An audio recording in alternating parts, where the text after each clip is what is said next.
오늘 NH투자증권 백창규 센터장님 그리고 송채열 부장님과 함께하겠습니다. 나오시죠? 두 분 어서 오세요. 네, 안녕하세요. 반갑습니다. 네, 반갑습니다. 네, 우리 반갑습니다. 센터장님은 수요일에 뵙고요. 저희가 네. 오늘 또 만나서 반갑고 그리고 송채열 부장님은 굉장히 오랜만에 또 인사를 드리는 것 같아요. 네. 제가 4월 달에 나왔다가 두 번째 인사드립니다. 네. 맞습니다. 아니 우리 센터장님 같은 경우에는 이제 어떻게 보면 이제 방송에서 있어서는 베테랑이시고 우리 부장님은 여전히 밖에서는 되게 자신만만하시더니 봐봐요, 제가 긴장을 꺼내놓지 말라고 말씀드렸잖아요.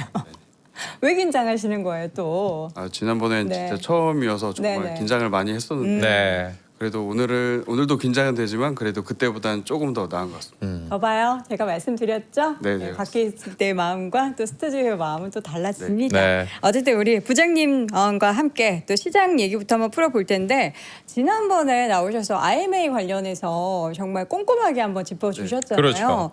이게 오늘 자료에서도 여러분들이 보시면 아시겠지만 부자들의 투자 방법, 우리가 뭐 우리 같은 이제 일반인들이 투자하는 것도 중요하지만 네.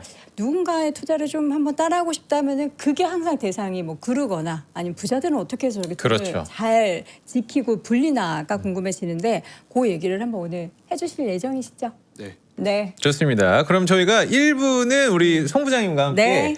IMA 복습도 좀 해보고요. 네. 그리고 IMA가 뭔지 사실 4월 달에 이야기해 주셨잖아요. 까먹으셨어요. 죄송합니다. 저는 그 다음 날 까먹었습니다. 네, 그렇기 때문에 다시 한번 저희가 복습하고 또 더 알아가는 시간을 가져보도록 하겠습니다. 네. IMA 다시 한번 어떤 상품인지 좀 소개 좀 해주시죠. 네, 이렇게 제가 그 4월 달에 나와서 설명을 한번 드렸었는데요. 그래도 가입한 분도 계시겠지만 아직은 가입 안 한 분들이 계실 것 같고 그쵸. 모르는 분도 많으실 것 같아서 뭐 오늘 이 자리에서 다시 한번 설명드리고 그런 자리 마련하려고 합니다. 네. 예. 먼저 말씀 한번 좀 IMA에 대해서 알려주시죠. 개요를 좋습니다. 말씀드리면 자료 보겠습니다. 네네. IMA는 금융투자 상품과 원금이 지급이 보장되는 이제 두 가지 성격을 가지고 있는데요. 그 성과에 따라 수익이 제공된다는 점에서는 금융투자 상품과 동일합니다. 그런데 그 금융투자 상품과 차이가 나는 게 만기까지 보유할 경우에 원금이 보장이 됩니다. 그 부분은 이제 예적금과 비슷한데요. 금융투자 상품이면서 예금과 같이 원금 지급이 보장되는 이 양쪽의 장점을 다 갖고 있는 상품이다. 네. 이렇게 이해하시면 될 것 같습니다. 네. 종합 투자 계좌. 그러니까 여러분들이 투자 계좌를 다들 뭐 주식 계좌든 뭐 가지고 계시겠지만 종합 투자 계좌? 그럼 내 계좌는 뭐지? 라고 생각을 하실 것 같아서 네. 오늘 모르셨던 분들을 위해서 IMA가 어디에 좀 특화되어 있고 어디에 좀 장점이 있는지 한번 들어보겠습니다. 이게 어떤 상품인지에 대해서는 간략하게 들어봤는데 이게 근데 또 아무 증권사에서 다 가입할 수 있는 게 아니라면서요. 네, 맞습니다. IMA는 이제 그 금융당국에서는 자기 자본에 따라서 이제 증권사가 할 수 있는 업무를 규정을 하고 있는데요. 네네. 4조 원 이상이 자기 자본이 4조 원 이상이 돼야 발행업을 할 수 있고 네. 8조 원 이상이 돼야 IMA를 할 수 있습니다. 지금 우리나라에는 8조 원 이상인 자기 자본 8조 원 이상인 증권사가 세 군데가 있는데요. 네. 이 세 개 회사가 현재는 이 세 개 회사 전부 IMA를 판매하고 있습니다. 네. 근데 그러면 이제 또 물어보시는 게 그럼 8조 원 이상 되는 증권사가 더 나오면 더 판매를 하느냐 이렇게 물어보시는데 자기 자본은 최소한의 요건이고요. 자기 자본 8조 원이 넘고 그다음에 금융당국 막 심사 절차 막 이런 게 되게 까다롭고 그 절차를 다 통과해야 IMA를 판매할 수 있습니다. 지금 이제 세 개 회사는 지금 판매를 하고 있으니 네. 이 세 개 회사는 자기 자본 요건도 충족이 됐고 심사 절차 통과했다 이렇게 이해하시면 되고요. 이제 다른 증권사들도 지금 증권사들 돈을 많이 벌고 있으니까 이제 자기 자본 8조 원 이상인 회사가 나올 수 있는데요. 네. 인가 절차가 되게 길기 때문에 향후 한 1, 2년 동안은 현재 이제 세 개 회사만 팔 것 같다 이렇게 말씀드릴 수 있습니다. 그러니까 이게 왜 사실 중요하냐면 지금 뭐 나와 있지만 뭐 타 회사지만 좀 얘기를 하자면 이제 한국투자증권, 미래에셋증권, NH투자증권이 지금 1그룹으로 IMA 인가를 받았는데 원금 보장형이잖아요. 이 원금 보장형이 국가에서 원금을 보장해 주는 게 아니라 증권사에서 원금을 보장을 해주기 때문에 아마 이런 것들이 굉장히 좀 중요할 것 같아요. 네, 예. 그런 부분들에 있어서 여러분들이 좀 알고 들어가셔야 될 것 같은데 IMA 투자하면은 사실 원금 보장을 하면서 수익을 얻을 수 있다. 그러니까 안정형 상품이라고 생각을 하거든요. 그러면은 예적금과 좀 다른 점이 뭐가 있을까? 이율에 대한 차이가 있을까요? 이자율 같은 경우에 차이가 많이 나는데요. 네.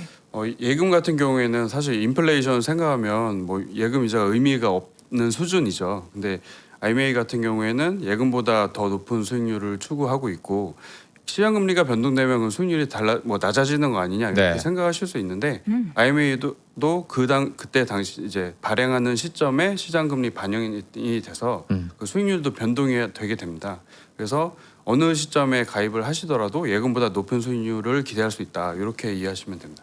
이게 근데 우리가 앞에서 잠깐 여러 번 언급하셨던 네. 부분을 좀 생각해 보셨는지 모르겠지만 우리가 종합투자 계좌라고 이야기를 해서 이게 그냥 계좌 개설하는 거 아니야? 라고 오해하실까봐 이게 이제 계좌가 아닌 상품이라는 점을 다시 한번 좀 짚고 넘어갈 필요가 있을 것 같아요. 네. 예, IMA 명칭을 말씀드리면 네네. 이제 인베스트먼트 매니지먼트 어카운트인데요. 이게 보시면 이제 계좌라고 있습니다. 그 계좌라고 이게 보통 많이 아시는 게 ISA, 그리고 CMA, 그리고 최근에 나온 게 RIA 막 이렇게 많이 들어봤어요. 예. 이런 것들은 다 이제 계좌 개설하고 어떤 행위를 하셨어야 되는데 IMA는 그 계좌는 아닙니다. 그냥 IMA는 금융 상품이라고 이해하시면 되는데요. 그 증권사에 계좌가 있으면 그 주식 채권 매매하고 펀드 가입하는 그 계좌에서 그냥 바로 가입할 수 있는 그냥 금융 상품이다. 그렇게 이해하시면 됩니다. 네.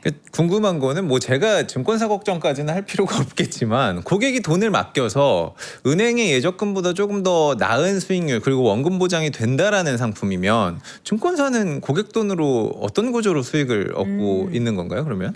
예, 그 부분이 궁금하실 것 같은데 IMA 투자 구조 잠깐 말씀을 드리면 네. 고객님이 NH투자증권 IMA에 가입을 하셨다라고 생각을 했을 때 저희 회사가 그 자금을 모아서 기업금융자산에 투자를 합니다. 기업금융자산이 일하는 거는 기업 대출, 뭐 인수금융 회사채 막 이런 것들을 기업금융자산이라고 말을 하는데 네.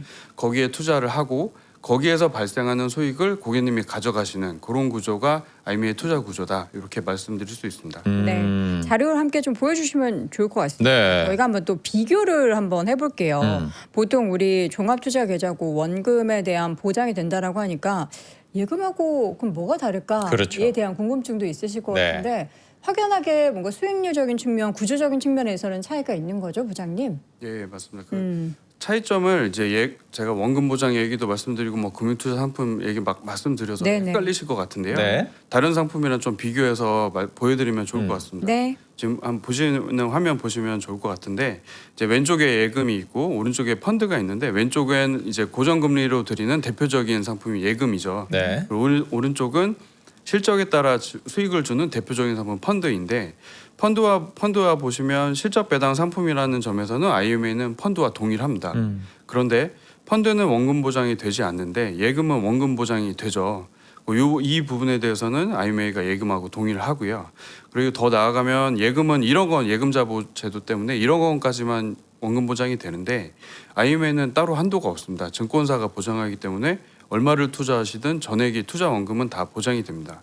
그래서 예금의 그런 원금 보장의 장점 그리고 펀드의 실적 배당의 장점 이 두 개가 같이 있는 상품이다. 이렇게 이해하시면 됩니다.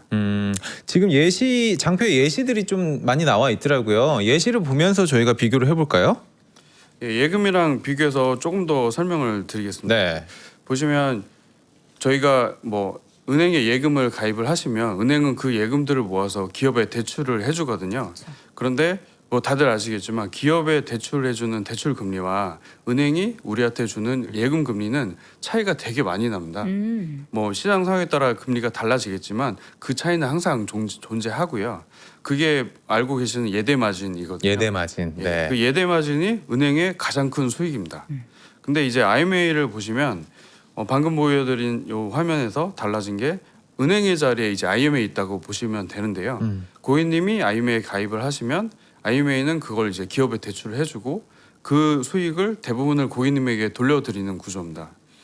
요거를 좀 더 이해하기 쉽게 말씀을 드리면 중간에 도매상이 없다. 네. 이렇게 이해하시면 될 것 같아요. 그러면 도매상이 없으면 이제 가격이 물건이 저렴해지잖아요. 그렇죠. 그렇죠. 근데 금융투자에서 저렴해진다는 의미는 수익률이 오히려 올라간다. 이렇게 이해하시면 될 것 같습니다. 그래서 IMA가 예금이랑 그런 성격이 다르다. 이렇게 보시면 될 것 같고요. 네. 정리해서 말씀을 드리면 방금 보여드린 두 개를 이제 합쳐서 보여드리는 건데요. 이제 기업은 은행에서 대출을 받기도 하고 IMA에서 대출을 받기도 하는데 그 수익을 누가 가져가느냐? 네, 은행은 예대 마진을 남기고 고객님한테 드리는 거고요. IMA는 그 수익을 대부분 고객님한테 드린다. 이렇게 보시면 됩니다.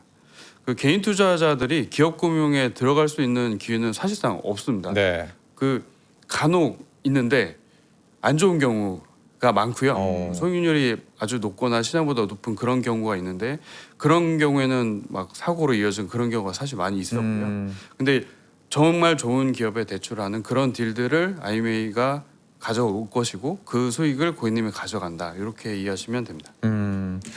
저는 투자자 입장으로서 고객의 입장으로서 굉장히 반가운 뉴스긴 합니다. 왜냐? 어떤 거? 은행과 증권사들이 약간 경쟁 구도로 더 좋은 상품을 더 좋은 혜택을 이렇게 내놓을 수 있겠구나. 우리의 그렇죠. 선택의 폭이 늘어나겠구나.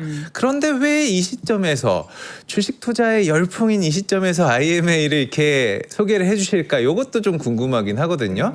네, 어떤 분들이 좀 선택하길 바라세요? 제가 4월 달에도 와서 말씀을 드렸었는데 4월 1일이었었거든요. 네. 제가 다시 한번 보니까 4월 1일 날 코스피가 5천에서 4월 말까지 6,500으로 가는 난리 났죠. 시종일관 올라가는 무슨 시점이었고요. IMA냐 했죠 그때. 예. 그때 이런 질문을 하셨을 때 솔직히 할 말은 없었습니다. 뭐 좋은 상품이지만 네. 할 말은 없었지만 지금은 좀 다른 것 같아요.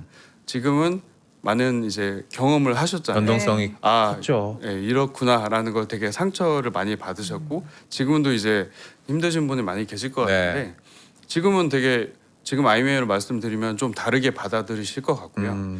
지금은 많이 깨달으셨을 것 같습니다. 포트폴리오가 필요하구나. 그리고 반도체가 여전히 뭐 주도주의이긴 하지만 분산이 필요하구나 이런 걸 되게 느끼셨을 것 같고요. 그럼 주식에 모든 걸 투자하느냐? 그게 아니라 주식 말고 다른 걸 찾으면 어떤 걸 갈 거냐 이런 네. 고민을 하실 것 같아요. 그러면 예금으로 가느냐? 예금은 정말 아니다라고 한 프로 보는 분들은 당연히 아실 것 같고요. 그럼 예금이 아닌 뭘 할 수 있느냐? 그럴 때 그런 분들에게 IMA를 제가 추천을 드릴 수 있을 것 같습니다. 말씀해주신 게 NH투자증권 말고도 다른 곳에서도 세 군데 총 세 군데 NH투자증권을 포함해서 세 군데에서 IMA 그 상품이 저희가 또 접할 수 있다라고 말씀하셨는데 객관적으로 투자자 입장에서 봤을 때 어떤 회사의 상품을 선택하는 게 그러니까 뭐 어떤 기준을 보고 선택하는 게 좋을까요? 저분이 저기 배지를 달고 나오셨는데. 아니 네. 냉정하게 네, 냉정하게 좀 기준을 해주세요. 말씀해 주시고 기준에 부합하는지 여부를 저희가 평가를 한번 해볼게요. 네, 저는 배지를 나왔기 달고 때문에 나오셨죠? 예, 주관적일 수밖에 없긴 한데요. 네. 그래도 선택하는 포인트를 좀 말씀을 드려보면 세 가지 포인트가 있을 것 같습니다. 원금 지급이 되니 원금 보장을 할 수 있는 건지, 네. 그리고 성과가 잘 날 수 있는지, 네. 그리고 운용이 안정적으로 하는지 이 세 가지 포인트를 확인하고 IMA를 선택하시는 게 좋을 것 같습니다.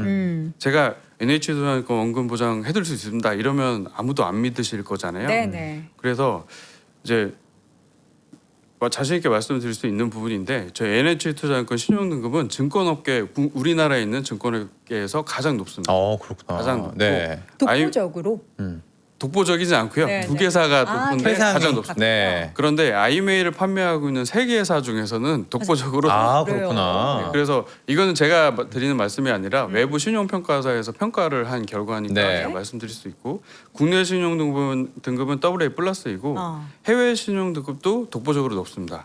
그래서 이 부분은 자신 있게 말씀드릴 수 있고요. 네.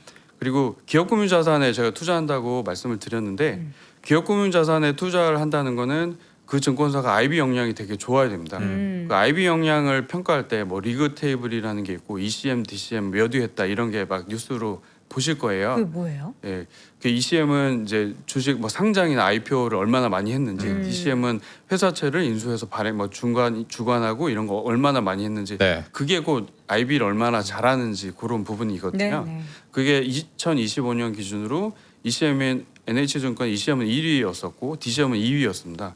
이게 작년에만 그랬냐 그런 게 아니고요. 1위 할 때도 있고 2위 할 때도 있었지만 아주 오랜 거의 한 10년 동안 1, 2위 그 상위권은 항상 포진해 있었습니다. 네.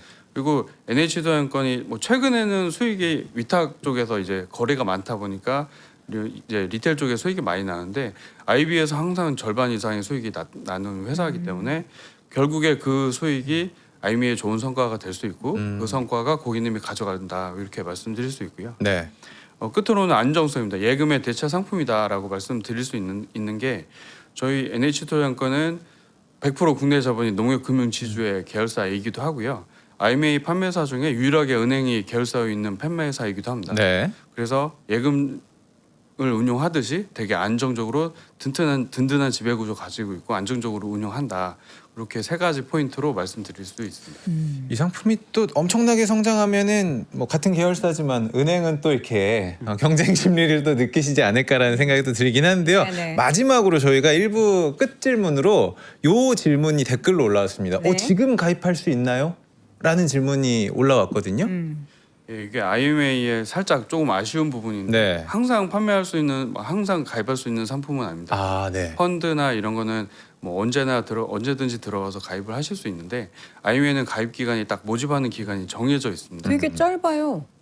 네, 이번에 뭐 최대한 길게 한 거긴 한데요. 일주일밖에 네. 안 돼요. 아. 저희가 1호, 2호 했었고 이제 8월달에 3호가 예정에 네. 있습니다. 이거 그리고 되게 빨리 아, 이게 마감된다면서요. 선착순을 차는 것 같아요. 2호는 좀 많이 빨리 됐었는데요. 네. 뭐 근데 저희가 8월 18일, 8월 24일 일단 판매하고 근데 이번에 끝나는 게 아니고요. 올해 한 2번 정도 더 계획이 기회는 있군요. 네. 아직 날짜가 확정이 안 돼서 말씀은 못 드리고 있는데 일단 8월 달에는 요 18일부터 24일까지 1,100억 원 모집할 예정이고요. 네. 올해 한 두 번 정도 더 계획이 있어서 계속 안내해 드리고 저희가 뭐 할 수도 있을 것 같습니다. 개인별 이렇게 상한액이 정해져 있나요? 넣을 수 있는? 상한액은 따로 없습니다. 그래요? 천억 정도 하게요? 저도 이제 1,100억 있는 이니까? 돈을 다 털어봐야죠. 아니 저 궁금한 게요. 부장님 여기 보면 성과보수 기준 수익률이 연 4.5%잖아요. 이게 그러면 연 4.5%는 기본으로 준다는 건지 아니면 뭐 이걸 넘으면은 뭐 더 플러스 알파가 되는 건지 수익 구조는 어떻게 되는 거예요? 예, 요거는 되게 좋은 질문 네. 해주셨는데요. 이게 되게 중요한 부분인데 IMA는 앞서 말씀드린 그 실적 배당 상품입니다. 네네. 그러니까 고정금리로 정해져 있는 게 아니고요. 네네. 4.5% 성과보수 기준 수익률 4.5%는 4.5 무조건 나온다 이런 개념은 네. 아니고 네. 성과가 4% 이상 나올 수 있고 5% 6% 이렇게 더 나올 수 있는데 4.5%까지는 100% 다 고객님에게 드리고 이게 초과하는 거에 대해서는 성과 보수가 발생한다. 그러니까 성과 보수가 발생하지 않는 수익률을 말씀드리는 거예요. 그럼 이 이상 되면은 성과 보수에 따른 수수료는 떼고 그 나머지를 또 그래서 더 플러스 알파로 주시는 거죠? 수익의 일부가 차감된다. 이렇게 보시면 됩니다. 4.5%. 그런 기준도 그러면은 계속 실시간으로 저희가 뭐 온라인이나 앱에서 볼 수 있는 거예요? 요건 가입하실 때마다 상품이 달라질 수 있는데요. 네. 1호하고 2호는 성과 보수 기준 수익률이 4%였습니다. 3호가 4.5%가 된 건 네. 최근에 시장 금리가 많이 올랐잖아요. 그렇죠. 그래서 IMA가 투자하는 자산의 금리도 동일하게 올랐습니다.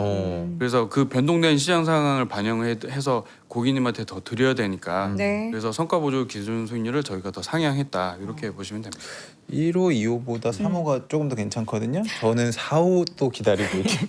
아니 그러니까 시청자분께서 한 분이 네. 그러시네요. 이거 자산가들을 위한 상품이냐 하셨는데 그 원금이 어느 정도 이제 보장이 되다 보니까 이게 물론 이제 예금이 아니기 때문에 예금자 보호가 된다거나 그렇진 않습니다. 상품 중에서 원금 보장되고 그래도 예금보다는 조금 더 플러스 알파의 그렇죠. 수익률을 원하는 네. 분들에게는 퇴직금을 만약에 뭐 어디 맡겨야 된다거나 하는 그런 분들에게는 되게 유용할 것 같아요. 그리고 이게 2년 3개월인데 그러면은 연 단위로 이게 복리가 적용이 되게 되는 건가요? 아니면 그냥 최종 수익률 마지막 딱 만기 때 정해지는 건가요? 수익률을 만기 시점에 정해주고요. 이게 복리와 이런 거로 말씀드리기가 네네. 조금 다른데 네네네. 은행 같은 경우에는 뭐 3% 하고 내가 그걸 3%를 다시 투자하면 재투자해서 그쵸, 복리 그쵸. 이렇게 계산을 할 네. 수 있잖아요. 근데 IMA 같은 경우에는 최초에 설정이 되고 자산을 뭐 2년짜리 이렇게 긴 자산을 담게 됩니다. 네. 그래서 그 자산의 수익에 따라서 적용이 되는 거기 때문에 뭐 5%짜리 6%짜리 자산을 만약에 담았다 이러면은 그게 2년짜리 이제 2년의 수익률이 되는 거죠. 그 자산들의 수익률을 모아서 이제 고객님이 가져가시는 그런 상품이다.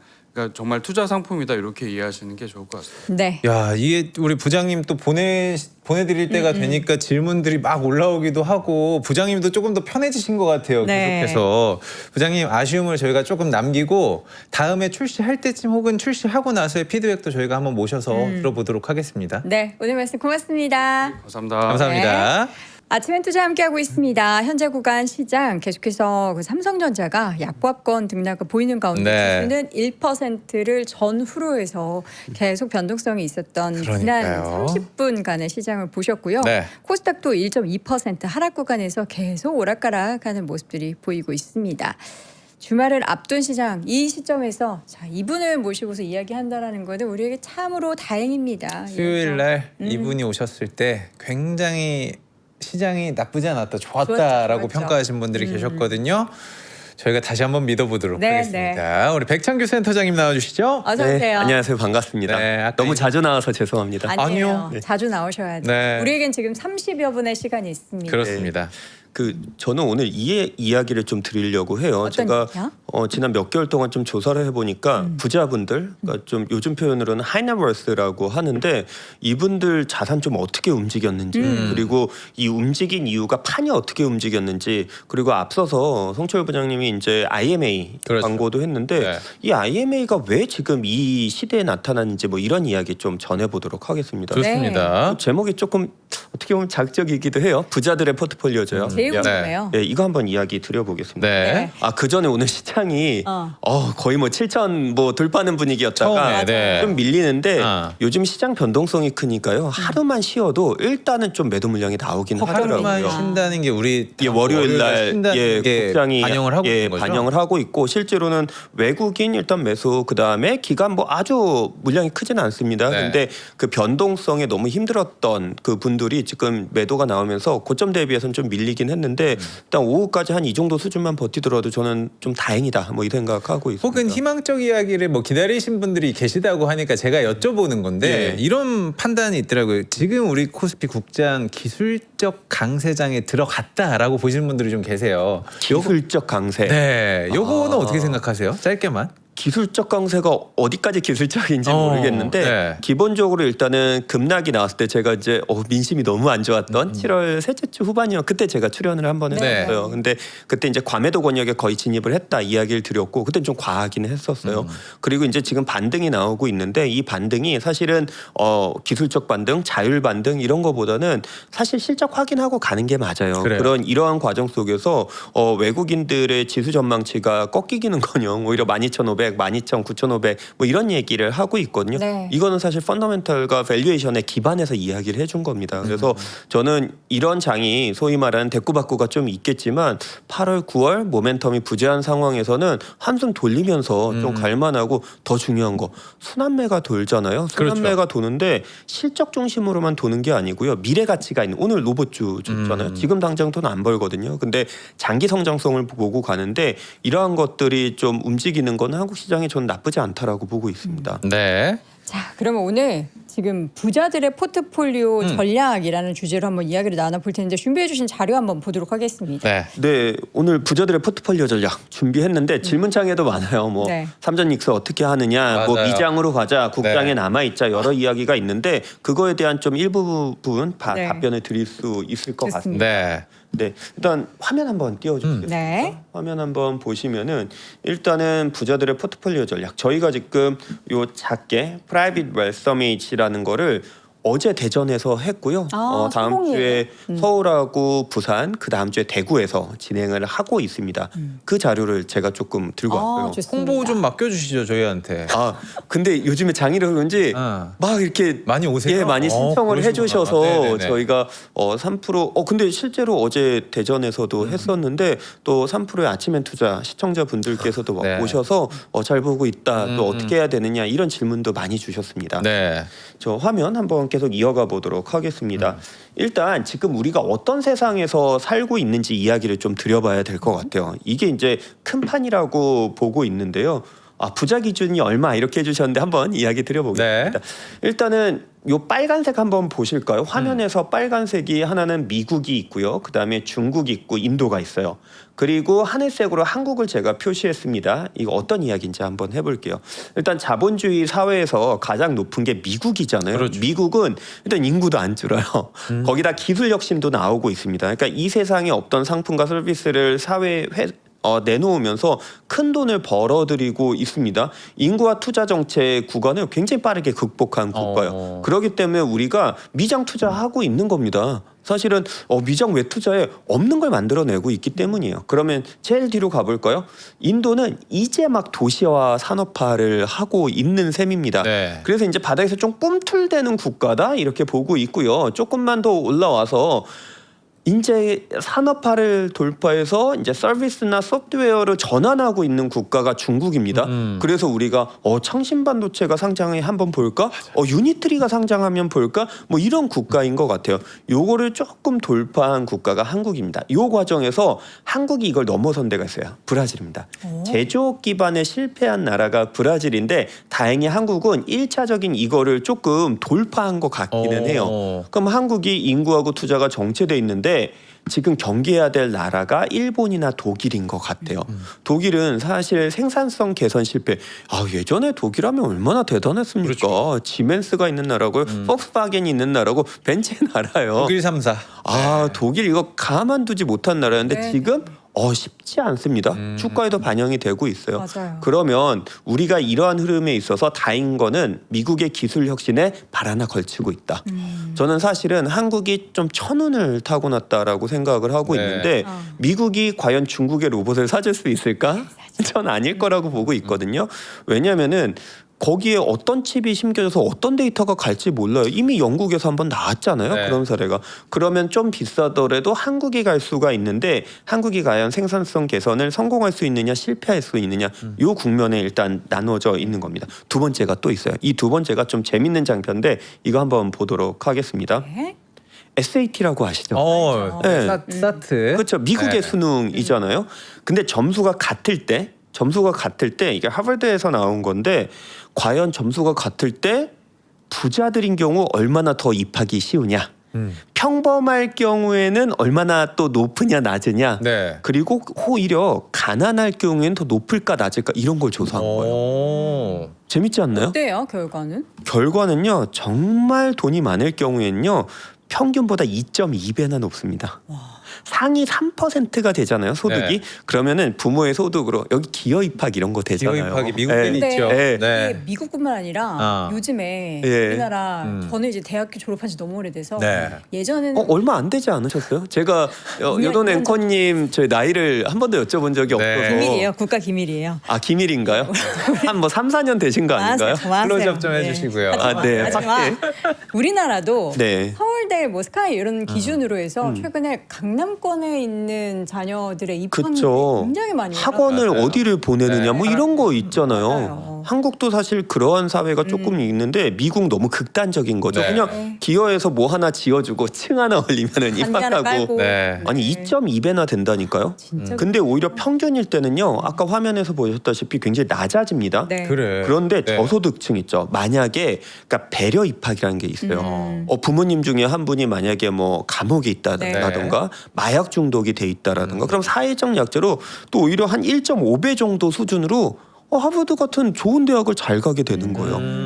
그런데 오히려 그냥 저 같은 일반적인 이제 평범한 사람들 네. 중산층 같은 경우에는 상위 계층으로 이동한 게 오히려 막혀 있습니다. 오히려 어려워. 애매한 게 오히려 어려워. 그러니까 제목이 혜택은 못 보고요. 혜택은 네. 못 보고 그러니까 누군가 도와주면 여긴 국가가 도와줘 여긴 부모가 도와주는 그렇죠. 거죠. 그러면은 명문대 입학이 쉬워지고 명문대 입학을 가면 또 그 다음 삶이 바뀌게 됩니다. 야. 근데 이걸 왜 들고 왔느냐? 네. 이게 뭐 칸막이가 있다. 이게 뭐 누가 구별된다. 스푼에 대한 구분이 아니고요. 이것 때문이에요. 네. 뭐예요? 이게 지금 우리가 살고 있는데 중국이 중국은 아빠 아빠 정책, 그러니까 아빠가 보면은 중국 기업의 전기차 기업들 62개 다 아니다 90개가 넘는다 뭐 이런 얘기 많잖아요. 네, 네, 네.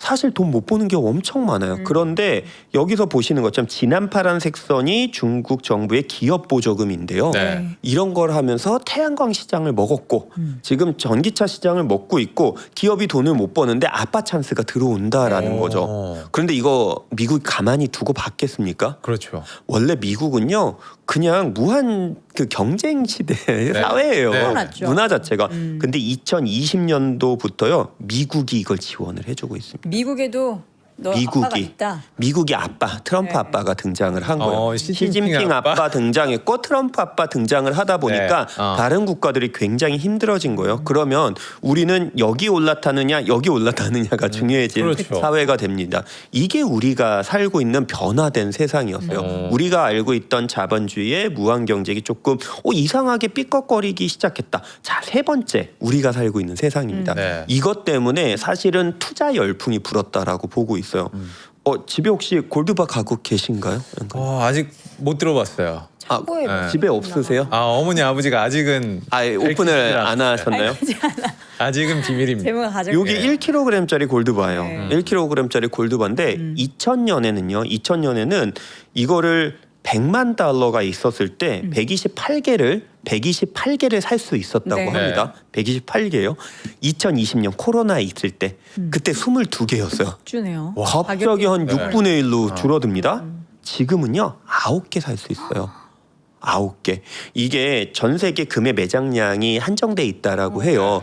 전 세계 지금 추산된 골드를 다 팠을 때는 네. 한 22m의 그 정육면체 그거밖에 안 된다고 해요. 그거밖에. 그러니까 7층 아파트 높이 정도로 해서 그게 다라고 합니다. 네. 지금 채굴된 게 추산으로는 한 절반 정도 됐다라고 하고 있거든요. 그러면은 골드가 진짜 귀중하다라고 가정을 하고 그래서 이 골드가 한정돼 있다라고 생각했을 때 금의 가치가 딱 고정돼 있다라고 생각하면은 이제 화폐 가치가 움직이는 그렇죠. 거겠죠. 네. 얘는 이제 그 돈이 변수가 됩니다. 근데 골드바만 생각했을 때 달러 가치가 2000년 초반에서 2020년까지는 93%가 하락을 한 셈이고 더 59%가 더 하락을 한 셈이라고 보시면 돼요. 그러다 보니까 우리가 투자로 자꾸 내몰리고 있는 상황이기도 합니다. 네. 그럼 네 번째 한국을 봤을 때는 너무 잘하는 내용이잖아요. 향후 25년 동안 생산 가능 인구가 1,300만 명이 감소하다 보니까 내수 경기가 좀 줄어들고 있는 거예요. 제가 지난번 나와서 이야기 드렸던 게 내수 관련 업종은 순환 매도일 때 빠르게 좀 치자라고 했던 게 길게 본다면 내수 경기가 부담이 되니까 이게 줄어듭니다. 그러다 보니까 결국엔 조금 더 자본 시장에 대한 관심을 갖고 계시는 거예요. 네. 그런데 여기서 중요한 게 있습니다. 환율이죠. 환율. 요즘에 좀 괜찮아졌는데요. 좀 다행이긴 하지만 네. 그런 생각 안 해보셨어요? 이 오른쪽 차트 한번 보실까요? 네. 오른쪽 차트를 보시면요, 2014년에는 한 하단 1,009원, 뭐 1,000원 정도, 1,100원 정도 하던 시기가 있었어요. 그때 해외 갈 때 우리 그냥 1불이 1,000원이다 뭐 이 맞아요. 정도 그렇게 생각을 계산이 굉장히 쉬웠죠. 그렇죠. 우리 미국 가서 여행할 때 계산 되게 쉬웠고요. 네. 이때 막 미국 직구라는 게 생기기 시작했었어요. 그래갖고 맞아. 배송 대행지 배대지 찾아가지고 하던 많이 했어요. 싸니까요. 네. 환율이 부담이 없으니까. 근데 이게 점점 올라갑니다. 그래서 2022년을 지나니까 한 1,200원, 1,300원 정도가 기준이 됐어요. 네. 그러면서 여행도 좀 덜 가고 미국 직구도 되게 죽고 그랬었어요. 지금 어떻죠? 지금은 1,300원이라는 숫자는 생각도 못 하고요. 이제 1,400원 1,400원, 오니까 1,500원. 네. 환전이 그렇게 많이 돼요. 환율이 싸 보이는 거예요. 1,500 갔다 1,400원. 네, 이게 무슨 얘기냐면요. 네. 연평균 3% 내외씩 원화 가치 하락이 있는 겁니다. 네네. 그래서 여기서 첫 번째 포인트, 일단은 미장은 그래도 조금씩은 하자. 그러니까 달러화로 예. 자산을 갖고 있다는. 다른 통화에 대한 자산이 필요한 거예요. 왜냐하면 왼쪽 차트 한번 보실까요? 좀 어려운 표현이 있죠. 순대외 자산. 네. 이게 뭐냐면요. 한국 정부나 가게나 기업, 경제의 3대 주체인 거죠. 경제의 3대 주체가 지금 해외에 갖고 있는 자산이 점점 늘어나고 있어요. 물론 이제 서학개미 관련해서 뭐 투자가 많다 그래서 환율이 안 좋다 뭐 이런 얘기를 좀 하고는 있지만 사실은 기업들도 해외 공장제 있잖아요. 이제 미국에 지어야 되잖아요. 네. 인건비 때문에 섬유는 방글라데시에 그다음에 제조업은 인도나 멕시코나 이런 데 많이 짓고 있잖아요. 순대 자산이 빠져나갈수록 점점 늘어나요. 2014년에는 5.6%였다가요. 지금 GDP 대비해서 지금 60%까지 가고 그러네요. 있는데 네. 인구가 줄고 잠재 성장률이 줄고 근데 경제 규모는 커진 국가는 대부분 조금 더 올라가게 돼 있습니다. 그래서 저는 기본적으로 우리도 그 개인이 됐더라도 그 규모에 상관없이 일단은 외화로 표시된 자산 좀 필요하다고 생각하는데 제가 그 생각을 합니다. 뭐냐면은 경제 규모가 줄어들고요. 그 다음에 인구가 줄어든 나라, 잠재 성장률이 줄 때는요, 그 나라 환이 좀 약해지긴 해요. 이거 네. 한국만의 문제는 아닙니다. 제가 어렸을 때 좀 일본에 있었던 적이 있었는데 88년, 89년 이때만 하더라도요, 엔화가 엄청 강했어요. 와, 그때는 너무너무 정말, 좋았어요. 그때 그렇겠네요. 태어났어요? 아니요, 저는 봤어요. 뭘 봐요? 역사책에서. 근데 요돈 앵커님도 안 태어나지 않으셨나요? 아니에요. 예. 근데 오늘 계속 저기네 두 분이 같이 가시네요 오늘. 태어나서. 네. 태어났어요? 예, 조금 저희 좀 이렇게 좀 낮춰야 되지 않겠습니까? 달리고 네. 다니고 있습니다. 근데 88년, 89년에 일본에 딱 도착해서 아키하바라나 아니면 긴자거리를 갔을 땐 한국과의 현격한 격차가 있어서 이게 선진국이구나 하는 생각, 그 어린 나이에 생각을 했었거든요. 그래요? 그 이후에 잃어버린 30년 잠재 성장률이 떨어지고 그 다음에 인구가 줄어들 때는요 환의 가치가 굉장히 떨어졌고요. 그 다음에 제가 어디 다니 스페인 살았었거든요. 아니 뭐 전 세계를 다 돌아다니고 인도 전문가인데. 어쩌다 보니까 그랬는데 네. 스페인은 예전에 유로 통화를 쓰기 전에는 페세타라는 통화를 썼습니다. 네. 거기도 인구가 줄고 잠재 성장률이 줄어들다 보니까 유로 통합되기 전까지는요 마르크 대비해서 페세타의 통화 가치가 계속 떨어졌었어요. 그러면 한국도 원화 가치의 하락이 이미 좀 오긴 했지만 향후를 대비하기 위해서는 외화로 된 자산이 조금 있어야 된다라고 네. 생각을 하고 있습니다. 네. 그래서 지금 가계 자산의 재배치가 조금 빠르게 나타나고 있는데요. 화면 한번 보실까요? 어떻게 되고 있을까요? 이게 이제 왼쪽 그림이요. 그 제미나이로 그린 거긴 한데 제가 모시던 본부장님을 모시고 그렸던 거예요. 이게 네. 뭐냐면요. 강동구의 삼익 아파트라는 게 있습니다. 네. 삼익 삼익 아파트. 아파트를 네. 이제 다시 좀 복원을 한 건데 지금은 재건축이 끝났어요. 근데 그 당시에 제가 모셨던 본부장님의 초봉이 신입사원 초봉이 1980만 원 정도 됐다고 합니다. 네. 네, 증권사 리서치에 초봉이 그 정도 됐대요. 근데 이 아파트를 8천만 원. 그러니까 그 신입사원 연봉이 한 4배 정도로 아파트를 구매할 수 있었던 네. 거죠. 네. 네. 당시 그때 18평짜리 아파트를. 근데 이게 재건축하고 25평이 가장 이제 적은 평형인데 지금은 이제 자릿수가 바뀌어서 한 20억 정도? 무슨 얘기냐면요. 신입사원 연봉으로는 이제 감히 몇 배로 엄두에 못 낼 된 거예요. 이게 정상적인 이제 경제 구조가 되기 힘들다 보니까 이게 인식이 된 게 사실은 지금 대통령께서 나오지만 사실은 민주당이 됐건 국민의 힘이 됐건 이거는 좀 규제적으로 좀 막아야 된다라고 생각을 했던 네. 것 같아요. 그래서 세법 개정안이나 아니면 부동산 여러 가지 정책이 여기를 좀 막아야 되는 이런 이제 분위기가 나오고 있습니다. 네. 그런데 이거와는 또 달리 재밌는 게요. 가계 가용자금 즉 가구당 연평균 흑자액이요. 지금 단군 이래 최대치긴 합니다. 그래요. 돈이 제일 많긴 해요. 두 번째 줄에 나와 있는데 4개 분기 평균, 4개 분기 평균입니다. 가구당 연평균 흑자액이 1,560만 원이고요. 이걸 곱하면은 전체 흑자액이 한 360조 원. 그러니까 이게 부동산으로 가면은 부동산이 한번 올라가고요. 그리고 이게 주식으로 가면 주식이 한번 올라가는데 이거를 지금 부동산 외의 자산으로 지금 유도를 하고 있는 게 현 정부 정책이다라고 보시면 될 것 같습니다. 네. 네. 그래서 지금 가계자산 구조를 바꾸려는 시도를 정부가 하고 있는데 왜냐하면 먼저 갔던 선진 국가들의 그런 흐름이 있던 거잖아요. 왼쪽을 좀 한번 보면은 한국 가계 총자산 부동산 비중이 그 조사 기관에 따라 다르지만 한 65%에서 70% 정도가 됩니다. 네. 금융자산은 34%예요.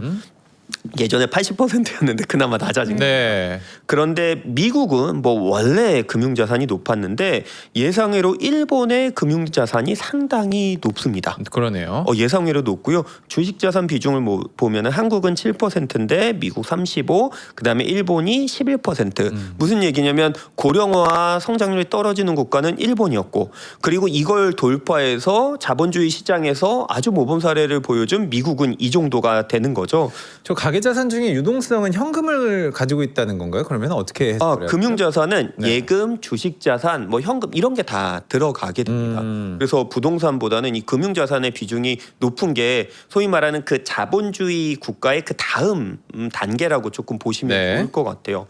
그래서 이런 것들이 지금 부동자본을 활동자본으로 전환시키기 위해서 정부 정책이 있었고 이러한 정부 정책들로 사실은 이게 코스피와 코스닥에 이제 몰아든 거거든요.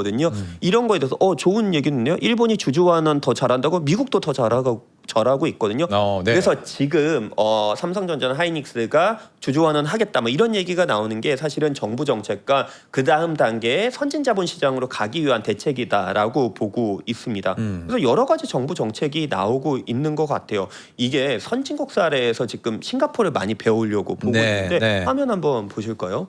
지금 보시면은 싱가포르는 훨씬 더 잘 살긴 해요. 네.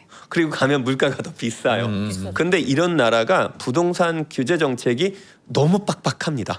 부동산 규제가 너무 빡빡하다 보니까 이 국민들이 사실은 여러 가지 정책도 있어요. 사실은 젊은이들이 부동산 사기 되게 쉬운 정책도 있거든요. 네. 이런 게 빨리 좀 도입이 됐으면 좋겠는 마음도 있는데 실제로 그렇다 보니까 싱가포르가 다 금융시장 쪽으로 지금 갈 수밖에 없는 장이 되지 않나 이런 생각을 하고 있습니다. 그래서 그 두 번째로 좀 바뀌고 있는 게 이 화면인 것 같아요. 제가 경기화 실적이 저점을 높인다 뭐 이런 얘기를 드렸거든요. 저점을 높인다라고 생각하고 있는데 많이 조정받았지만 그래도 어떻게든 지금 올라가고 있는 시장은 수급의 질이 조금 달라졌다라고 저는 생각을 하고 있습니다. 네. 이 수급의 질이 달라진 게 퇴직연금이요. 합쳐서 500조 원을 넘었어요. 미국이 401k로 돈 들어와서 미국 시장이 바뀌었다라고 네. 이야기를 그렇죠. 했었잖아요. 네. 그게 70년대, 80년대 일이거든요. 그게 이제 한국에서 나타나고 있는 건데 500조 원 진짜 어마어마하죠. 그쵸. 근데 예전에는 왼쪽 자처럼 DB 다 예금 중심의 구조였었어요. 근데 최근에 이렇게 이제 했는데 지금은 DC와 IRP 소위 말하는 ETF가 들어오면서 이게 올라가는데 오른쪽 차트를 한번 보시면 미국이 401k 올라가면서 S&P 500이 올라갔다. 시간에. 이게 왜 의미가 있냐면요. 연금으로 들어와서 주식 사면 잘 안 팔아요.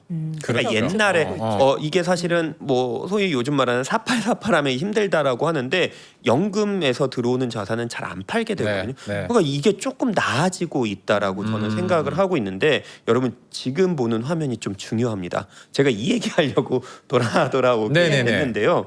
지금 한국 가계 평균이 2025년 기준으로 봤을 때는 한국 가계는 전체 평균이 뭐 금융자산이 한 25%, 그 다음에 70%가 금융자산이라고 가계금융복지조사에서 나왔습니다. 부동산이요. 네, 70%가. 아까 해외에서 조사된 것보다는 조금 더 비중이 높아요. 네. 그런데 한국 부유층을 기준으로 봤을 때는요. 네. 2021년에는 여기보다는 조금 더 부동산 비중이 낮아요. 이게 이제 코로나 직후입니다. 그리고 나서 한국 부유층의 이제 2025년을 한번 보면은 63%에서 52%로 줄어들게 됩니다. 그러네요. 네. 금융자산이 조금 늘어나요. 그러니까 제가 조금 놀랐던 게 부자들이 이미 옮겨가고 있다라는 거예요. 주식으로. 그게 그들은, 주식도 네. 되고 금융자산. 채권이 될 수도 네. 있고 금융자산이 될 수도 있는데 이게 어떻게 보냐면 과거에는 부자들은요 기본적으로 부동산 몰빵이었다라고 저는 보고 네. 있어요. 네. 그런데 이제 돈을 벌면은 부동산 기존에 있는 건 뭐 두 개지만 새로 사기보다는 오히려 금융자산 비중을 훨씬 더 높였다라고 보고 있고요. 아까 IMA가 사실은 한국에 없던 건데 등장했던 이유가 뭐냐면 네. 이런 금융자산에서의 그 다양성 길을 보여주는 게 사실 부자들이 원하니까 수요층이 생기니까 왜 예금은 낮은데 그보다 조금 더 높은데 한 2, 3년은 내가 묶어둬도 된다라는 돈 특히 법인이 돈을 많이 벌었잖아요. 아, 그렇죠. 법인 자금이 원금은 좀 지켜지면서 가고 싶은 이런 구조가 나오고 있습니다. 네. 그래서 사실은 2000년 이후부터 지금까지 부동산이 주식시장을 이긴 적이 없었어요. 그러니까 서울 부동산이 그 난리였죠. 근데 올해 처음으로 이 돌파했던 게 2026년입니다. 아, 그래요. 저는 이게 굉장히 의미 있는 일이라고 생각이 되고 있거든요. 그렇게 봤을 때, 자, 여러분, 이게 의미가 있는 것 같아요. 네. 2024년부터 국장의 흐름이 조금 바뀌는 게 있습니다. 이게 어떤 차트냐면요. 2000년부터 2025년까지의 차트인데 제목이 이겁니다.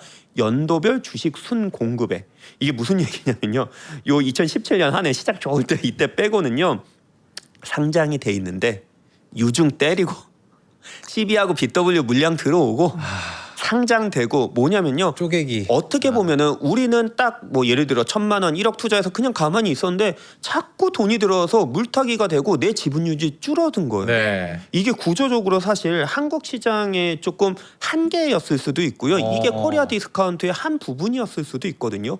그런데 2024년과 25년 이때부터 주주 환원율이 조금 높아지고 그다음 배당을 조금 더 높게 주기 시작했고 뭐 이런 부분이었거든요. 그러면 이런 거 봤을 때 이게 뭐죠? 드디어 매수 주체가 아까 연금이 들어갔고 지금 뭐죠? 기업이 들어오는 거예요. 그러니까 수급 주체에서 과거에는 외인 판다, 힘들다, 간신히 뭐 기관이 버텨준다, 막 개인 털린다 이 세 개만 봤었는데 이제는요 연금에서 수급이 점차 늘고 있고요. 네. 그 다음에 기업들이 살 수 있는 거예요. 그게 제가 기대하는 게 뭐냐면은. 자꾸 삼성전자가 뭘 해준다, 하이닉스가 해준다, 정부에 압박받아서 되는 거 아니냐, 뭐 이러는데 사실 지난번 저점 갔었을 때 둘 다 3.6배, 3.4배 PER이 그렇게 나왔었거든요. 맞아요. 거기서 자사주 사면 어떻게 되죠? 역으로 계산하면요, 한 26%에서 29%짜리 수익 자산에 투자하는 거예요. 성장률이 그렇게 나온다라고 생각을 한다면은 네. 기업들이 지금 사야 되는, 그래서 저PBR 뭐 누르기 방지법이나 뭐 이런 것들이 나오는 게 드디어 기업에서도 수급이 생길 수가 있다. 그래서 저는 지금 너무 힘든 시장이 지난 한 달 동안 지나갔는데 네. 그래도 좀 수준이 높아지고 있는 게 국장이다. 다만 앞서 말씀드린 것처럼 미장의 비중은 조금 늘려가되 국장도 조금은 수준은 높아졌다라고 생각을 좀 얘기할 수가 있는 것 같아요. 네. 그래서 제가 좀 이야기 드리고 싶은 게 지금 화면 이제 얼마 안 남았어요. 네. 좀 마무리를 지으려고 하는데 네, 네. 이게 선진국형 가계 자산을 갈 때 뭐가 부족한가 이런 생각을 하거든요. 네. 근데 조사에 따르면요, 이 정보 지식이 부족하다. 근데 사실은 믿을 만한 정보나 지식이 부족하다라는 게, 지금 정보가 넘쳐나잖아요. 유튜브만 키더라도 정말 다양한 정보가 제공이 되고 아니면 생성형 AI를 통해서도 많이 들어오고 있는데 이런 것들이 저는 격차가 계속 줄어들고 있다라고 보고 있습니다. 그쵸. 특히 이렇게 경제금융 방송이 이렇게 수많은 구독자와 실시간 접속률을 보유하고 있는 국가가 많이는 없는데 네. 저는 이런 게 되게 의미가 있다라고 생각을 해요. 우리나라 분들은 관심도 많고 그렇죠. 잘 찾아보시고. 되게 네. 똑똑하세요. 제가 사실은 이제 글로벌 이제 뭐 인베스트 포럼이나 컨퍼런스 참석을 하게 되면요. 네. 한 5년 전부터는, 그러니까 키노트 피커, 그러니까 주요 세션에서 이제 그 발표자로 등장하는 분들이 뭐 전 재무장관, 아니면 연준 의원, 아니면 뭐 블랙락의 레리 핑크님 모시고 네, 이런 네, 게 네. 있었다가 한 2020년 그때부터 조금 바뀐 게 뭐냐면은 소위 말하는 인플루언서라고 하죠. 네. 이런 분들을 모셔와서 얘기를 해요. 세상이 바뀌었다라는 걸 트렌드가. 듣는데 그들이 갖고 오는 주제는 우리가 봤을 땐 너무 쉬운 거예요. 그렇죠. 근데 우리나라의 한국의 이 시청자분들의 수준은 굉장히 높습니다. 높죠. 근데 이렇게 봤을 때 저는 늘 생각하는 게 아직은 조금 더 웨이트가 조금 주식이 좀 많기는 하다. 그러면 이걸 어떻게 나누냐라고 했을 때 화면 네. 한번 보여주시고 네. 저는 분명히 그건 있습니다. 한국은 사실 돈이 많이 가지고 계셨던 분들께서는 예금보험 중심의 그런 것들이 있었는데 이런 걸 봤을 때는 부동산 예금보험 시대가 좀 종식은 되지 않았나? 그런 금융자산 포트폴리오가 있을 때 제가 수익률을 높이는 투자 전략, 그러니까 뭐 주식 기반의 자산이 되겠죠. 이게 한 40%또 안정을 더하는 좀 안전 자산 60% 이건 맞는 것 같아요. 이게 시장이 좋을 때는 이걸 한 5, 60%까지 높일 수는 있겠지만 기본적으로 요거는 왔다 갔다 해야 된다. 그러면 주식만 있느냐, 이 성장주만 몰빵하면 좀 힘들긴 합니다. 그래서 배당주도 갖고 있고 ETF도 갖고 있고 ELS나 랩 같은 것도 갖고 있는 거거든요.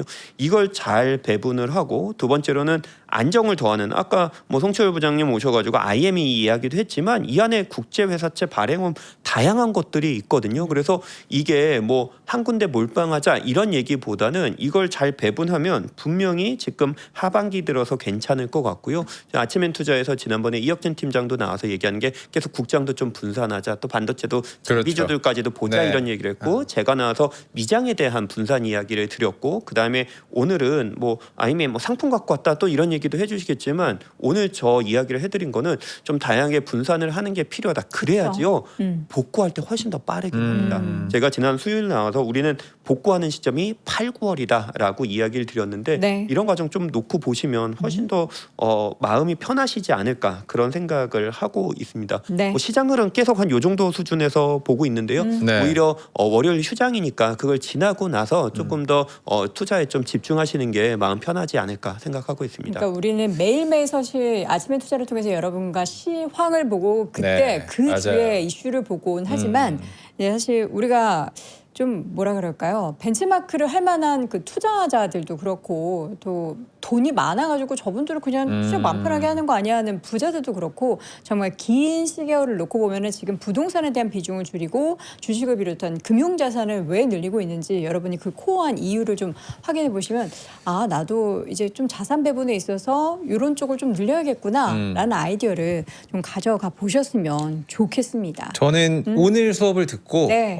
조금 더 이 투자에 대한 자신감이 높아졌습니다. 안 돼요. AI는 아직 멀었다. 백찬규를 이길 수가 없다. 지금 AI의 발전 속도가. 야, 저는 정말 여러분들 댓글로 많이 남겨주셨지만 센터장님과의 시간은 왜 이렇게 빨리 지나갈까? 오늘도 사실 뭐 시황도 중요하지만 네네. 전반적인 포트폴리오와 이 자산 형성이라는 어떤 큰 틀에서 이야기를 해주시는데 너무 재밌죠. 정말 재밌었습니다. 감사합니다. 제가 다음에는 9월 시장 좀 어떻게 할지 네. 하고요. 또 9월에 봐야 될 핵심 지표들 네. 이런 것 좀 들고 나와서 네. 또 차트하고 또 숫자 이야기 드리면서 좀 도움이 될 만한 내용 전달드리겠습니다. 네, AI 아니야? 따라가려면 메모리 더 필요하고 맞아요. CPU, H도 예. 더 많이 필요합니다. 백장규 센터장님을 아직 대체할 수가 없으니까 그만큼 수요는 아직도 남아있다로 한번 정리해 보겠고요. 네. 오늘 NH투자증권 자산관리 컨설팅 센터의 백창규 센터장과 함께했습니다. 센터장님 고맙습니다. 감사합니다. 네, 감사합니다.